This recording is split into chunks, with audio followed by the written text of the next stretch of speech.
ketika kita melihat adanya ketidaklinieran antara pengakuan dengan akhlak yang ditampilkan. Aku cucu Nabi sering caci maki.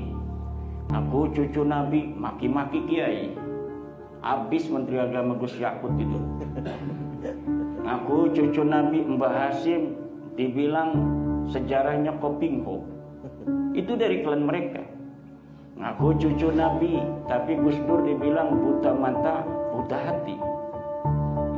Aku cucu Nabi, Pak Jokowi katanya anak PKI, kodok. Ngaku cucu Nabi Kiai Maruf Amin katanya babi. Ngaku cucu Nabi polisi katanya orang coklat. Ngaku cucu Nabi orang yang membuat kajian ilmiah katanya dajjal iblis.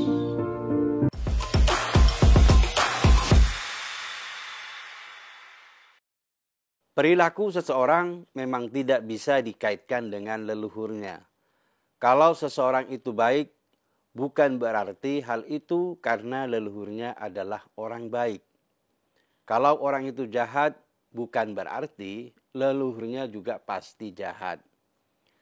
Tetapi dalam pemahaman orang Nusantara ada istilah bibit, bobot, dan bebet. Seseorang itu dibentuk melalui proses panjang sejarah keluarganya. Seseorang merupakan cerminan dari lingkungan dia berasal. Apalagi ketika memasuki pemahaman Islam, kesalehan leluhur akan tercermin dalam tingkah laku keturunannya. Ini yang disebut athar. Keturunan Nabi sejatinya juga mewarisi cahaya kemuliaan ini. Karena berkah yang diturunkan dari leluhurnya. Maka keturunan Nabi yang asli biasanya dijauhkan dari sikap sombong dan semena-mena. Mereka bahkan malu untuk mengaku-ngaku sebagai keturunan Nabi karena kelakuannya masih jauh dari teladan Nabi. Tapi hari ini ada banyak orang yang mengaku sebagai keturunan Nabi, tapi kelakuannya jauh dari yang dicontohkan oleh Nabi. Misalnya Rizik Syihab dan Bahar Smith. Sulit mengatakan kelakuan keturunan Nabi seperti kelakuan mereka itu. Karena kalau benar-benar mendapatkan pengajaran adab turun-temurun dari Nabi, mereka akan menahan diri untuk bersikap konyol di depan publik. Makian dan umpatan yang mereka ujarkan itu bukan teladan dari Nabi. Apalagi hobi mengaku-ngaku sebagai keturunan Nabi di depan publik. Pendek kata, jika memang benar cahaya kemuliaan dari Nabi itu menurun pada zuriyahnya, maka Rizik dan Bahar sangat mustahil menjadi cucu Nabi. Dugaan seperti itulah yang sejak lama ada di benak masyarakat Muslim Nusantara. Apa iya keturunan Nabi kelakuannya sebejat itu? Apa iya berkah dari keagungan dan athar dari doa-doa Nabi tidak meresap ke cucu-cucunya? Tapi kemudian kita dikejutkan dengan dua hal ilmiah yang membuktikan para Habib itu ternyata bukan keturunan Nabi. Pertama, dari kajian historis yang dilakukan oleh Kiai Imaduddin Al-Bantani yang menyimpulkan leluhur para habaib yang bernama Ubaidillah itu tokoh fiktif jika diaku sebagai keturunan Nabi. Kitab-kitab klasik tentang sanad sejak abad 3, sewaktu zaman Ubaidillah hidup sampai abad 8, tidak ada satupun yang menyebutkan namanya. Karena anak dari Ahmad bin Isa yang diaku sebagai bapaknya Ubaidillah itu tidak ada yang bernama Ubaidillah. Baru pada abad ke-9, keturunan Ubaidillah sendiri yang membuat kitab nasab dan menuliskan namanya. Belakangan ditelusuri, ternyata Ubaidillah itu keturunannya Alwi, bukan Ahmad bin Isa. Hal itu disimpulkan dari klan lain yang menjadi sepupu dari Ba'alawi. Dan itu menunjukkan mereka bukan keturunan Nabi. Yang kedua adalah hasil tes DNA. Dari semua keturunan Ubaidillah yang telah melakukan tes DNA, ada 2 orang yang hasilnya positif menyambung ke menantu Nabi, yaitu Ali bin Abu Thalib. Tapi dua orang itu ternyata diba'alawikan.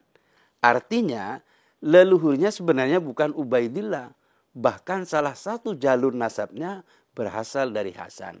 Sedangkan Ba'lawi mengakui dari keturunan Husain. Itu berarti semua habaib di Indonesia terbukti bukan cucu Nabi. Karena bukti tes DNA tidak bisa melacak hal itu. Padahal keturunan Nabi yang lain terbukti valid. Tes DNA membuktikan bahwa mereka memang tersambung sanadnya ke menantu Nabi, yaitu Ali bin Abi Thalib. Bahkan yang membuat pakar genetika tercengang, jika pangkal nasab diurutkan, ada 12 kakek dalam jalur Ba'lawi.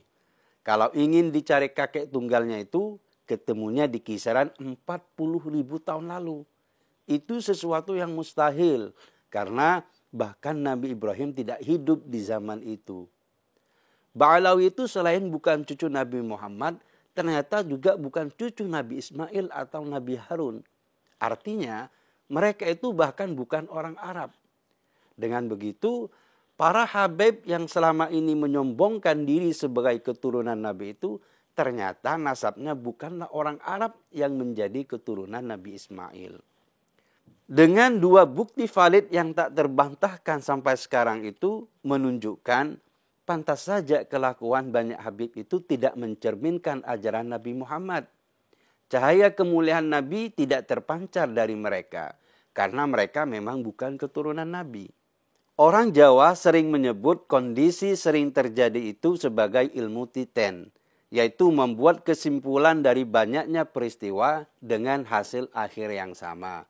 Mungkin ini tidak 100% benar, tapi bisa disebut sebagai nilai rata-rata dari banyaknya peristiwa. Hasil di luar kesimpulan itu namanya anomali. Keturunan Nabi yang sudah terkonfirmasi tes DNA rata-rata berperilaku mulia, tawadu, pemaaf, ramah, dan memanusiakan manusia. Ini ilmu titennya orang Jawa. Sementara para habaib yang beranggasan itu memang pantas bukan keturunan Nabi, karena kelakuannya sudah berkebalikan dengan Nabi. Semoga saja masyarakat paham dengan fakta itu, bahwa selama para habaib takut melakukan tes DNA, berarti mereka memang sedang menyembunyikan sesuatu. Karena tes DNA itu sebuah kajian ilmiah yang telah diakui oleh dunia. Tes DNA memang tidak dapat membuktikan nasab seseorang. Tapi tes DNA bisa membatalkan nasab seseorang. Karena bukti-bukti ilmiah itu tidak dapat direkayasa. Apalagi sampelnya terus dipetakan sedemikian rupa sampai sekarang. Masing-masing kelompok DNA memiliki titik awal yang sama. Oleh sebab itu, masyarakat tidak perlu takut lagi menyebut seorang habib berandalan. Karena mereka memang bukan keturunan Nabi. Keberandalan mereka adalah tanggung jawab mereka sendiri. Tidak ada urusannya dengan Nabi Muhammad, Nabi Ismail, Nabi Harun, dan yang lainnya. Karena Ba'lawi memang bukan keturunan mereka.